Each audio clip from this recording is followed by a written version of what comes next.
पूर्णिमा व्रत कथा।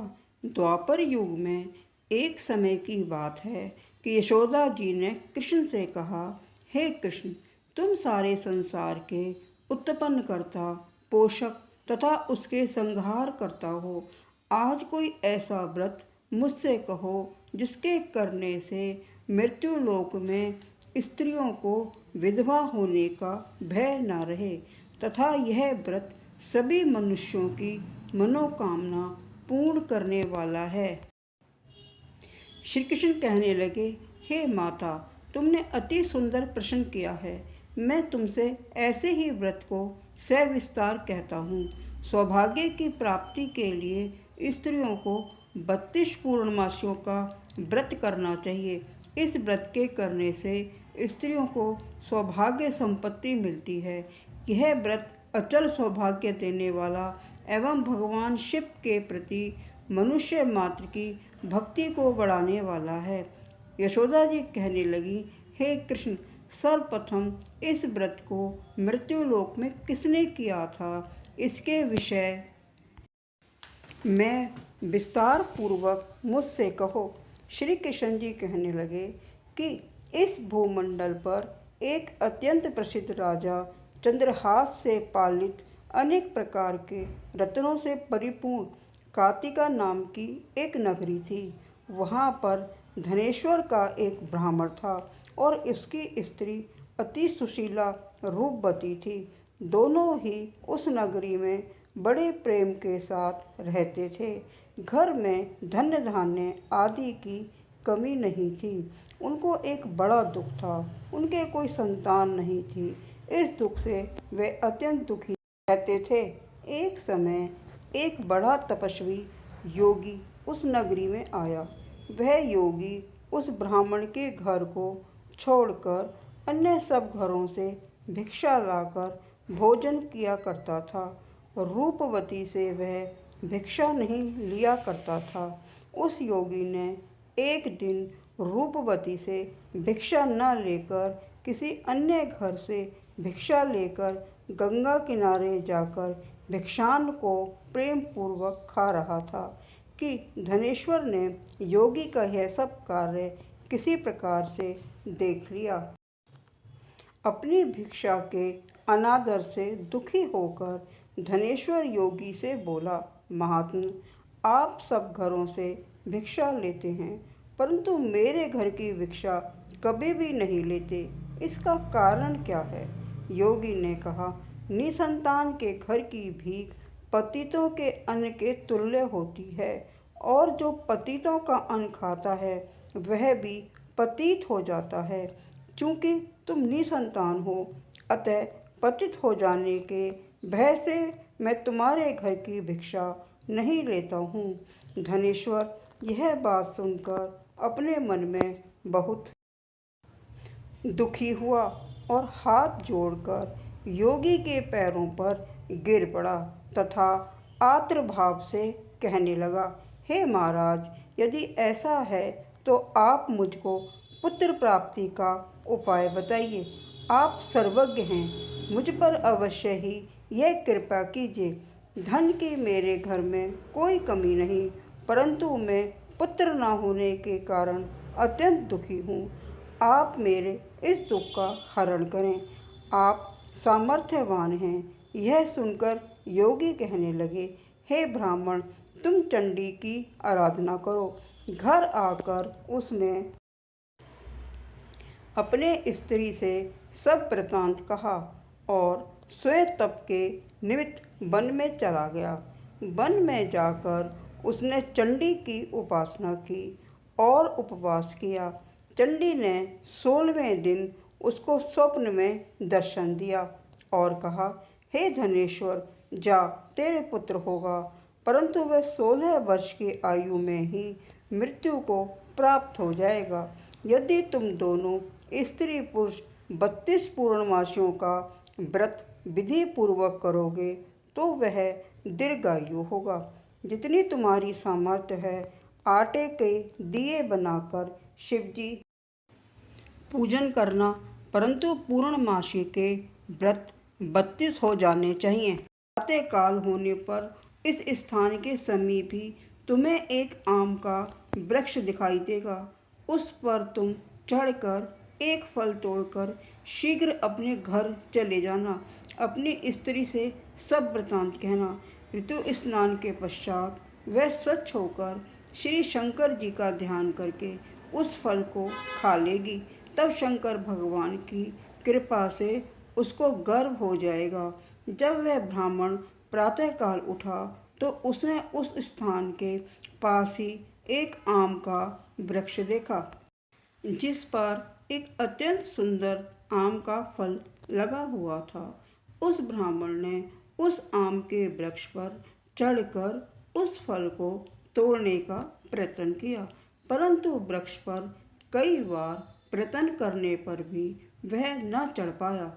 तब तो उस ब्राह्मण को बहुत चिंता हुई और विघ्न विनाशक श्री गणेश जी की वंदना करने लगा। हे दयानिधे, अपने भक्तों के विघ्नों का नाश करके उनके मंगल कार्य को करने वाले, दुष्टों का नाश करने वाले, रिद्धि सिद्धि के देने वाले, आप मुझ पर कृपया करके इतना बल दें कि मैं अपने मनोरथ को पूर्ण कर सकूं।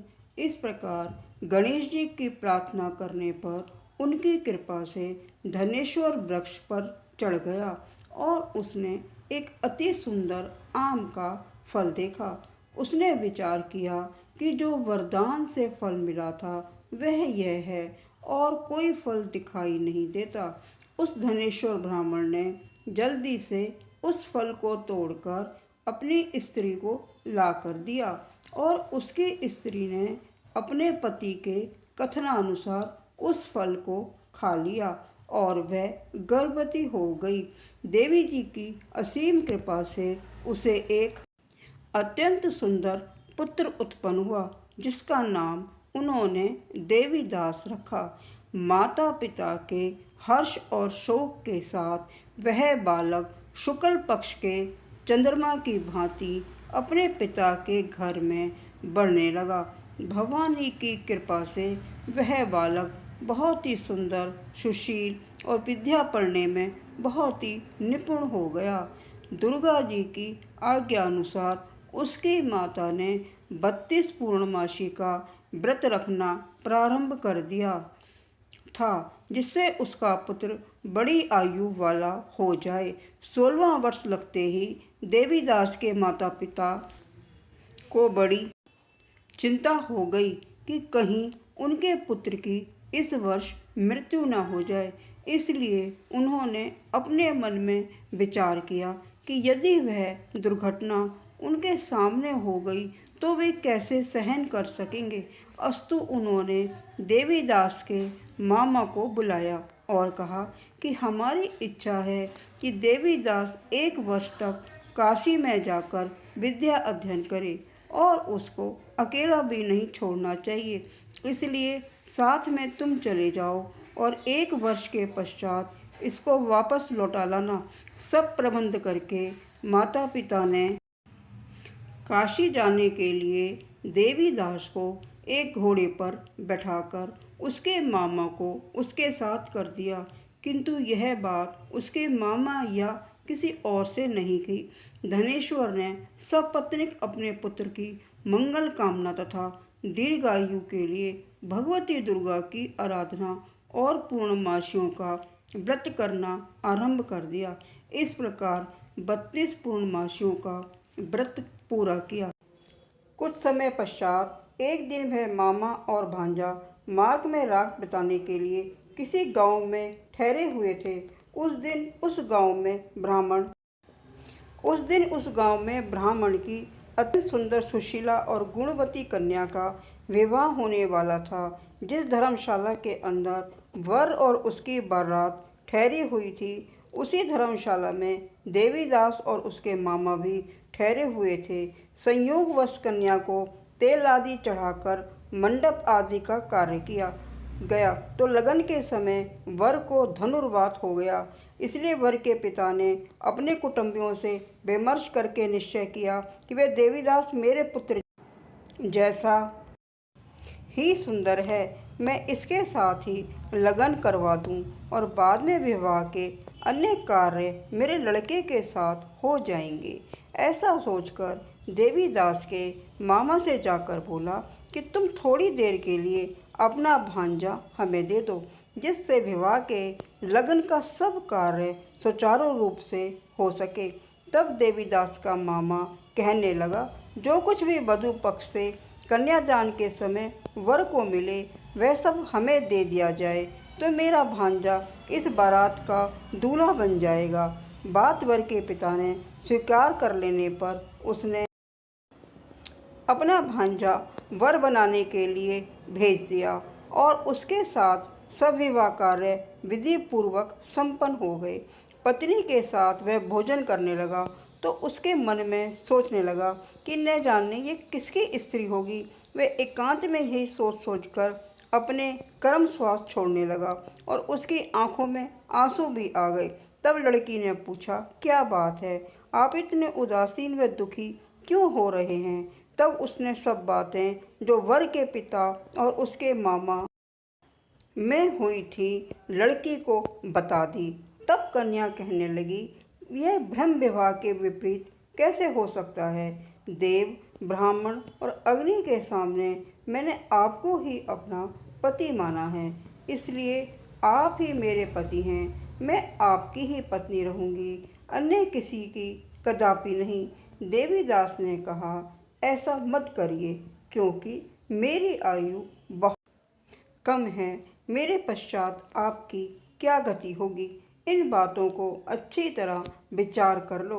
परंतु वह दृढ़ विचारों वाली लड़की थी। वह बोली, जो आपकी गति होगी वही मेरी गति होगी। हे स्वामी, आप उठिए और भोजन कीजिए, आप निश्चय ही भूखे होंगे। तब देवदास और उसकी पत्नी ने भोजन किया तथा शेष रात्रि को वह सोते रहे।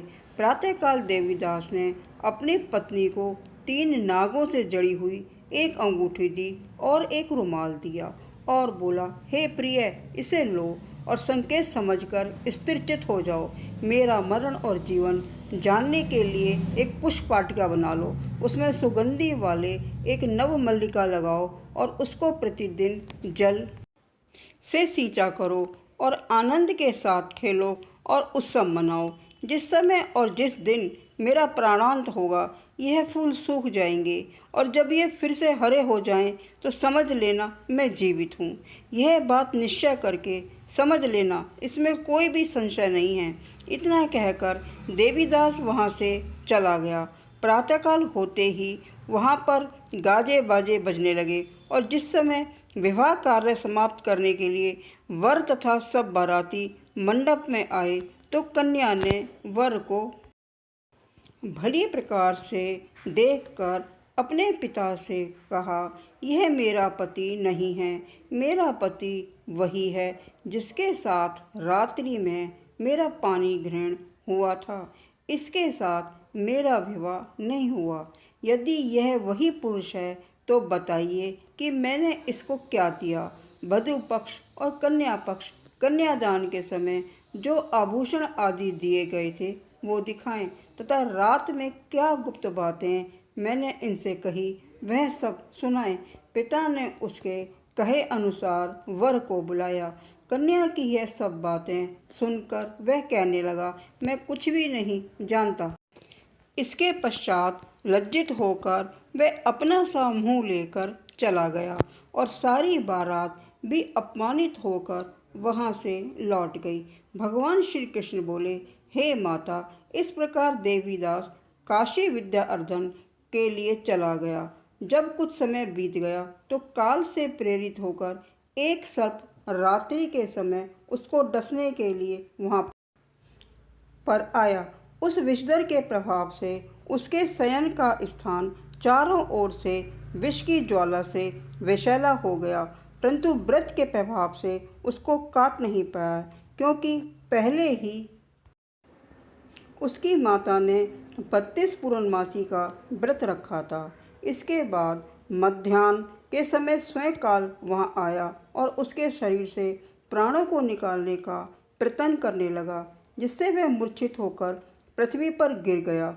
उस समय माता पार्वती के साथ भगवान शंकर वहां आ गए और उसको मूर्छित दशा में देखकर माता पार्वती जी ने शंकर जी से प्रार्थना की, हे महाराज, इस बालक की माता ने पहले ही 32 पूर्णिमा का व्रत पूरा किया था, जिसके प्रभाव से आप इसको प्राण दान दें। भवानी के कहने पर भक्त वत्सल भगवान शिव जी ने उसको प्राणदान दे दिया। इस व्रत के प्रभाव से काल को भी पीछे हटना पड़ा और देवी दास स्वस्थ होकर बैठ गया। उधर उसकी पत्नी उसके काल की परीक्षा किया करती थी। जब उसने देखा उस पुष्प वाटिका में पुष्प कुछ भी नहीं हो रहे तो उसको अत्यंत आश्चर्य हुआ, लेकिन जब वह जैसे ही हरी भरी हो गई तो वह जान गई कि उसका पति ठीक ठाक है, वह जीवित हो गया है। यह देखकर वह बहुत प्रसन्न हो उठी। अपने पिता से कहने लगी, पिताजी, मेरे पति जीवित हैं, आप उनको ढूंढिए। जब 16वां वर्ष व्यतीत हो गया तो देवीदास भी अपने मामा के साथ काशी से चल दिया। इधर उसके ससुर उसको ढूंढने के लिए अपने घर से जाने वाले ही थे कि वे दोनों मामा भांजे वहां पर आ गए। उनको आया हुआ देखकर उनके ससुर को बहुत प्रसन्नता हुई और वह उन्हें अपने घर ले गए। उस समय नगर के निवासी भी वहां इकट्ठे हो गए और सबने निश्चय किया कि अवश्य ही इस बालक के साथ कन्या का विवाह हुआ था। जब बालक को कन्या ने देखा तो पहचान लिया कि यह तो वही है जो संकेत करके गया था। तब उपरांत सब कहने लगे, भला हुआ यह आ गया है, और सब नगरवासियों ने आनंद मनाया। कुछ दिनों बाद देवीदास ने अपनी पत्नी और मामा के साथ अपने ससुर के घर से बहुत सारे उपहार लेकर अपने माता पिता की घर तरफ प्रस्थान किया।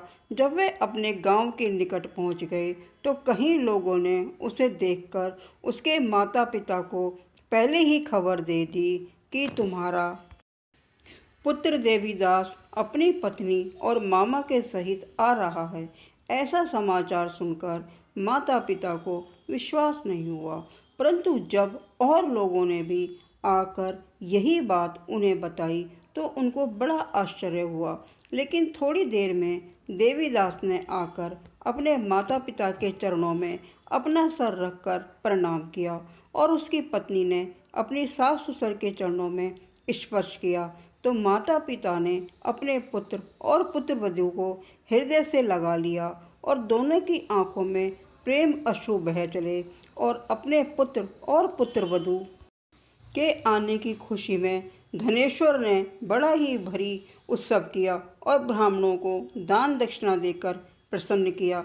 श्री कृष्ण भगवान कहने लगे, इस प्रकार धनेश्वर 32 पूर्णमासियों के व्रत के प्रभाव से पुत्रवान हो गया।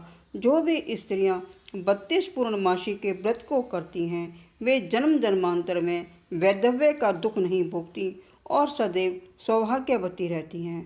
Thanks for watching my video.